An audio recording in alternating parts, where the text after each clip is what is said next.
Hello and welcome to Precon Decon, the video series where I deconstruct the pre-constructed decks of Magic the Gathering's history. In this video we're still looking at Shadows over Innistrad, and we're going to move on and look at Vampiric Thirst, which is a black and red deck. Let's take a look at the deck list. We got 21 creatures, 9 sorceries, 2 instants, 3 enchantments, 25 land, mana curve off to the side there. Let's just dive in, start looking at the cards in the deck. So the foil face rare is Markov Dread Knight. It's 3 and double black for a 3/3 flyer. You can spend 2 and a black, discard a card, put 2 +1/+1 counters on Markov Dread Knight. Yeah, so this is okay. Obviously, it's a flyer that can get fairly big as long as you keep discarding cards. It's nice that it's a permanent boost and not just like sort of a +2/+2 till end of turn. Obviously, you've still got like a mana cost associated with it. It's not free discard. It's mostly here though, I think, just to have a bit of synergy with like the main theme of the deck. So this deck is kind of torn between two things it's trying to do, because on one hand it's got a bunch of vampires and that like kind of vampire tribal effects, as we kind of usually get when we go to Innistrad. But then on the other side, we've got a lot of cards with Madness. Madness being a returning mechanic that we're getting in the set, and we last saw, oh god, I want to say back in like Time Spiral block, where it had a bit of a resurgence. It was originally in Torment, which is like a super old set back in like Odyssey block.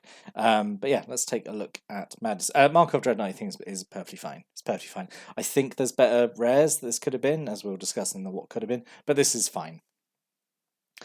So to show off Madness, let's look at Twins of Maura Estate. So 4 and a black for 3/5.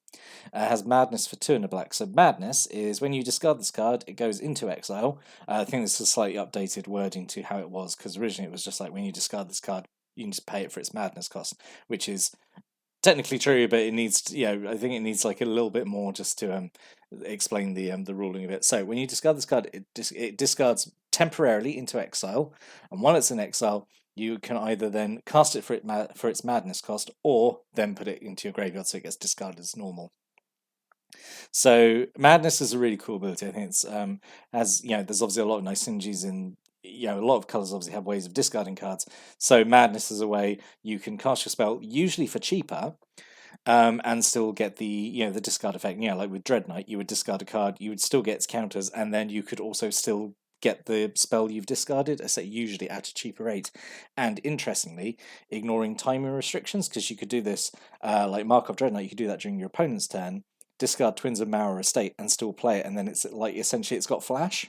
So that opens up like a lot of possibilities as well. So Madness, I think, is a really fun, good ability, and which is good because there's a lot of it in this deck, and like it's so perfectly on theme for Innistrad as well, especially so I mentioned last time looking at the Clue deck that there is this overarching theme of like like there's sort of eldritch creepiness taking over like what was traditional kind of gothic horror.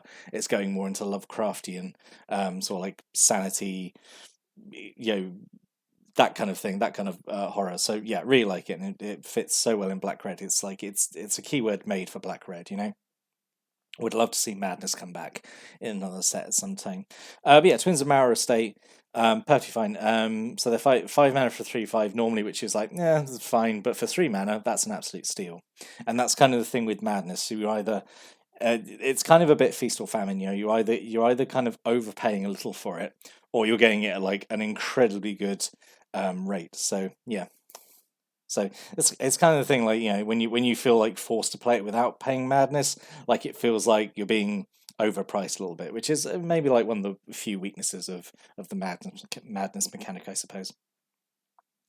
So then we've got 2 Blood Mad Vampire, 2 and a red for a 4/1. When it deals combat damage to a player, put a +1/+1 counter on it. So yep, this is something that the red vampires in original Innistrad had. Like when they got through and dealt damage, they got counters. A few black vampires had as well, but I remember it mostly being on the red ones. And it has Madness for 1 and a red. So again, getting this down for 2 mana, potentially at instant speed, is pretty solid, like a 4/1 with this ability. Especially again if you can get during your opponent's turn, and then it's ready to swing. Potentially next turn, or it can it can be a really big surprise blocker. So yeah, it's good. 2 Incorrigible Youths, 3 and double red for a 4/3 with haste, has Madness for 2 and a red. So this is nice. You could cast it on your turn and still like swing with it, which is nice. Again, getting a 4/3 haste for 3 mana is an absolute steal. So yeah, this is again like really solid. And even at 5 mana, I think that's actually okay. So yeah. Then we've got 2 Indulgent Aristocrat, 1 black mana for a 1/1 with lifelink. You can pay 2 and sacrifice a creature, put a +1/+1 counter on each vampire you control. So this is a really nice board-wide buff effect. Actually, that's pretty good. Like just 2 and sacrificing a single creature for giving your whole board +1/+1 permanently is that's pretty solid. That's that's not nothing. And from what I remember, I think pretty much every creature in the deck is a vampire. There might be like 1 or 2. We'll see in a bit. But yeah, I think this is pretty good inclusion. Then we've got Olivia's Bloodsworn, 1 black for a 2/1 flyer. It can't block. You can pay 1 red to give target vampire haste until end turn. Yep, so this is really nice. You could see this as essentially a 3 mana for a 2/1 flying with haste. You could see it that way, but also that ability just to give haste just for a single red mana to any vampire is also pretty solid, I think. So yeah. A lot of good cards in here already. I mean, like black-red vampires, I thought were always very solid in original Innistrad, so it's just carrying on here. 2 Stromkirk Mentor, 3 in a black for a 4/2. When it ends the battlefield, put a +1/+1 counter on another target vampire you control. Yep, that's perfect. I mean, it's a 4/2 for 4 mana, which is like kind of okay for black at common anyway. And then with this extra effect as well is pretty solid. And then 2 Ravenous Bloodseeker, 1 red for a 1/3. Discard a card to give it +2, -2 to turn. What's most important about this? Obviously, it can change and become a 3/1 whenever you need it to. I think what's really important is that it's like that's a free, repeatable discard effect, which I think is what really matters in the decks. This is a nice way of enabling like your madness cards. Yeah, that's I think the real value of this card in the deck. And then a single Mad Prophet. So we do have some non-vampire creatures. 3 in red for a 2/2. Haste. Tap, discard a card, draw a card. So like a rummage effect. Nice that it's got haste, so you can do it the turn he comes down. But yeah, again, just another like really solid madness enabler, I think. So yeah, this is good inclusion. And then 2 Sanguinary Mage, 1 red for a 1/3 with prowess. Sure, like just kind of here doesn't. I mean, it's still a vampire. It's still going to get like benefit from vampire synergies and effects and stuff. But yeah, it just feels a bit kind of. It's got prowess as well, actually, and like what 1/3 with prowess for only 2 mana. That's actually pretty good in red. It turns every non-creature spell into a buff spell. You know what? That's fine. I was going to say it's unimpressive, but it's okay. It's okay, I think. Especially if you cast a bunch of cheap madness spells, could suddenly pump up quite unexpectedly quite high. So yeah, could be all right. And then 2 Volder and Duelist, 3 in a red for a 3/2 with haste. When it ends the battlefield, target creature can't block this turn. It's a nice effect. Obviously the ideal solution is this comes down. Your opponent's only got one thing can block. It can't block this. This swings in and gets 3 damage. I think that's perfectly fine. Like 4 mana common in red. Yeah, I think that's okay. And then 2 Vampire Noble, 2 in a black for a 3/2. Easy cards to discard to all your effects that care about discarding because it's just a 3/2, does nothing else. Just a straight up just vanilla creature. Could obviously have its uses if you absolutely need it, but discard fodder, I think. So, non-creature spells. So, Arms of the Vein, 2 in a black. Target opponent loses 3 life and you gain 3 life, but you can cast it for madness for only a single black mana and 1 black mana to drain 3 life is that's really solid. Again, it's kind of this again going back to what I said earlier about madness. It's like you're either getting it for sort of like an okay price or you're getting it for like an absolute bargain. So yeah, this is really solid. It's nice. There's 2 of them, and so you do have enough discard outlets. So I think you could get it fairly regularly. This effect. A single Murderous Compulsion, 1 in a black sorcery, destroy target tapped creature, and it's got madness 1 in a black. So the madness cost is exactly the same, which is rare. I think what makes this interesting is if you're discarding it during an opponent's turn after they've declared attacks or whatever, and then getting to cast it, kind of ignoring its sorcery speed and getting to do that. I think that's the real appeal for it. Or even honestly, just casting it for its normal cost anyway if you discard it. But I think the real strength is using it at surprise instant speed, which it shouldn't normally have. And then 2 Fiery Tempers. This is a nice reprint actually from the original Torment. So 1 in double red, it does 3 damage to target creature or player. It has madness for a single red. So for madness, it's lightning bolt. Which is again obviously that's perfectly good. Then we've got 2 Malevolent Whispers, 3 in a red, so this is a standard kind of active treason effect. Gain control of target creature until end of turn, untap it, it gets +2/+0 against haste until end of turn. So yeah, that's, for 4 mana, that's like a perfectly fine effect. I think that's almost exactly the same of, not active treason. There's another one in Return to Ravnica. I can't remember the name of it, but it's like it's active treason and also gives +2/+0. I cannot remember the name of it. And again, madness for 3 in a red. So again, the nice thing to do this at potentially instant speed, turn an opponent's attacker into a blocker, and potentially kill off 2 of their creatures. So yeah, again, really nice card to have with madness. A single Senseless Rage, 1 in a red. It's an aura that goes on a creature to give it +2/+2. Interesting that it's a aura with madness. Don't get a lot of them. There are a few, but there's not many. So again, this is nice. It's a potential, again, like instant speed, kind of like surprise pump spell. So yeah, that's solid. 2 Tormenting Voice, 1 in a red. As additional cost to cast Tormenting Voice, discard a card, which is exactly what you want to do with a lot of the cards in the deck. And you draw 2, so you just draw a bit more fuel. So yeah, again, like really nice inclusion. Just really solidly put together, I think, this deck. A lot of nice like synergies, which is actually what I thought, because there was a black-red madness deck all the way back in Planar Chaos, which again I thought had like really nice synergies with cards that made you discard, but also your cards with madness. I just thought it was just all meshes together really nicely, I think. A single Macabre Waltz, 1 in the black, return up to 2 type creature cards from your graveyard to your hand, then discard a card. The potentially obviously really cheeky thing is do this, get back a creature that has madness, discard the creature that has madness, cast it anyway. So there you go. That's one option that's available. Kind of wish there'd been more than one, because I think that would be like a really nice play to have. A single Creeping Dread, 3 in a black. At the beginning of your upkeep, each player discards a card, and this is enchantment, so it's happening every turn. So that's that's pretty good. Each opponent who discards a card that shares a card type with the card you discarded loses 3 lives.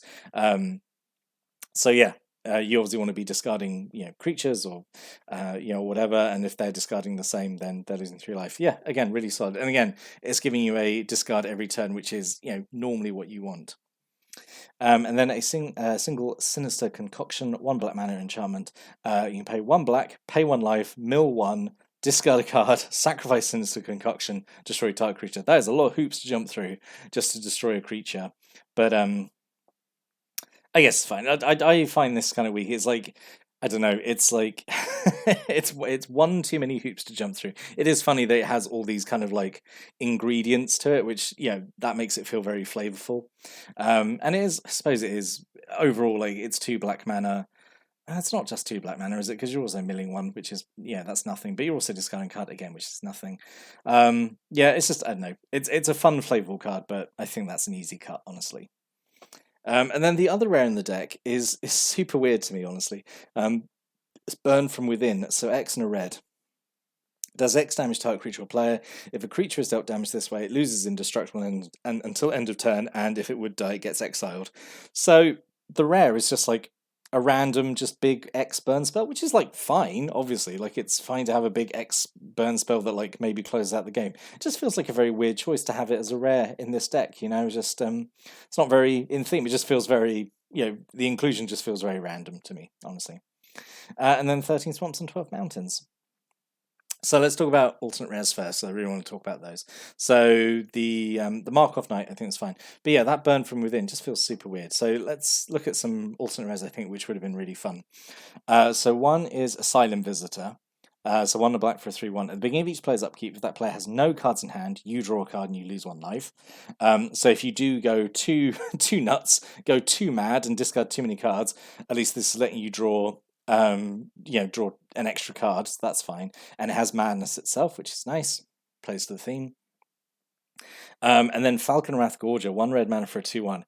Each vampire creature card you own that isn't on the battlefield has madness, and the madness cost is equal to its mana cost. So giving all your vampires madness is, I think, super strong, because it just means you can quite happily discard any of them to these effects, and you can always then cast them. So I think that would have been, either of those I think would have been really good excuse me, as a rare, instead of, as I say, like the Markov Knight is fine, but yeah, the Burn from Within, I think that definitely could have been one of these, and that would have been, I think, really good.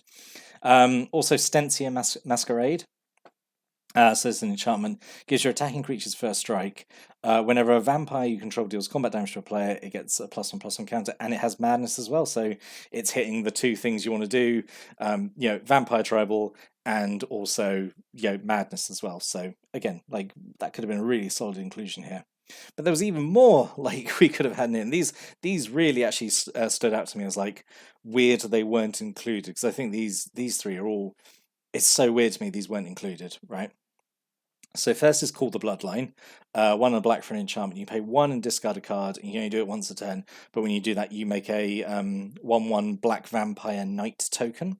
So again, you're discarding cards, which is what you want to do for madness, and then you're also making a vampire creature token, which is again also what you want to do. So I think even just one of those. This would, I think, be an easy switch for the Sinister Concoction, because I don't think that's really doing that much in this deck, honestly. Lightning Axe, like this would have been. This is a nice reprint from Time Spiral. This would have been great. This is like I think one of the best madness enablers, and also while being a really good burn spell, because it's like 1 red mana to do 5 damage to a target creature, and also, oh, why don't you just cast one of your other spells for its cheaper madness cost? Like even just one of these, I think would have been great. And also just as another alternate like red 1-drop here, Insolent Neonate, 1 red mana for a 1/1 with Menace, which is it's a 1-drop with evasion, which is pretty solid. And then you can always discard a card and sacrifice it to draw a card. So again, enabling some madness and also letting you draw some more cards. So I think the deck is like pretty solid to put together. I do like all the interactions and stuff, but including any of these three, I think would have made it like even better.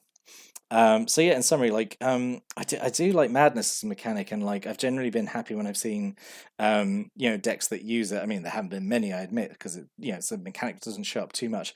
But I'm always happy to see it. Like it always has nice interactions. I really appreciate like the synergies and stuff, and like madness enables some like really like crazy plays. Pun not intended there. But yeah, I think this one is really nice. Actually, I think this is. I'm actually going to say it's my favourite Shadows over Innistrad intro pack out of the 5. Out of the 3 you've looked at, I mean, I did like that Clue one, but I think I liked the Clue mechanic, or the Clue deck, just because Investigate I think is a really fun flavorful mechanic, so I like it.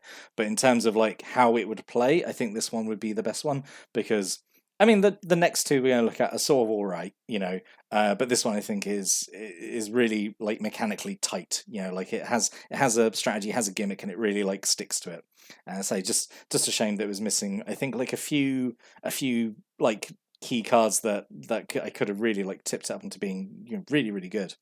But yeah, what are your thoughts on this deck? If you have any thoughts about either the deck itself or like the madness mechanic, I'd like to hear what people think about that, or any of the just individual cards.